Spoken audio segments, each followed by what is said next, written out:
বন্ধুরা, একটা মেয়ে ছিল, তার নাম রিয়া। তার একটা পোষা টিয়া পাখি ছিল। আর সেই মেয়েটা জানতো জাদু। সে একদিন নদী পার হয়ে নৌকাও করে সে আর তার টিয়া পাখি ঘুরতে যাচ্ছে। তারপরে নদী পার করে তারা দুজন আবার যেতে থাকলো। যেতে যেতে দেখে না একটা ছেলে রাস্তাতে পটি করছে।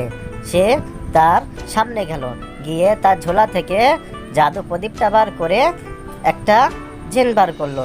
জেন বার করে তাকে জাদুর দ্বারায় একটা পায়খানা বানিয়ে দিল। তারপরে তারা ওখান থেকে টিয়া পাখি আর সে রাস্তাতে যেতে লাগলো। যেতে যেতে দেখে না তার দুশমান ব্যাঙ সামনে পড়লো। সে তখন জাদু দিয়ে তার একটা জাদু বেলুন করলো তাকে, আর সেই ব্যাঙগুলো তাকে কোনো ক্ষতি করতে পারলো না। সে আর তার টিয়া পাখি খুব সুস্থভাবে যেতে লাগলো।